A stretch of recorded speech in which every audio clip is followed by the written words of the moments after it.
గట్టిగా జై శ్రీరామ్. కమలం పువ్వు గుర్తుకే.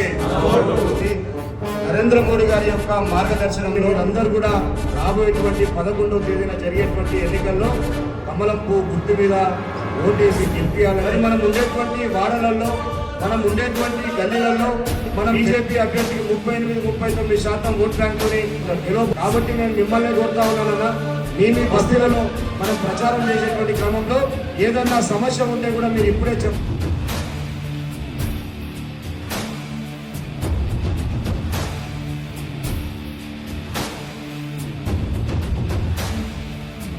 కూడా ఆదివాసులము, గిరిజనులము, ధర్మాన్ని నమ్మేటువంటి వ్యక్తులం. మనం రామ్ రామ్ అనుకునేటువంటి జాతిలో పుట్టినటువంటి బిడ్డలం. రేపు రామ్ రామ్ అనేటువంటి యొక్క జై శ్రీరామ్ అని చెప్పి ఆ యొక్క నామం బతకాలన్నా ఈరోజు దేశీయులకు కానీ, పొడుగు బలహీన వర్గాలకు కానీ అది బీజేపీ ఒకటే పార్టీ అనేటువంటి విషయాన్ని పెద్ద ఎత్తున మీరే సహకరించాలి. మేము సైతం భారతీయ జనతా పార్టీకి తోడుగా గెలిపిద్దాం బీజేపీకి ఇద్దాం అవకాశం అని చెప్పారు. ఇలా మేమంతా కూడా ఆదివాసీ గిరిజన బిడ్డలం.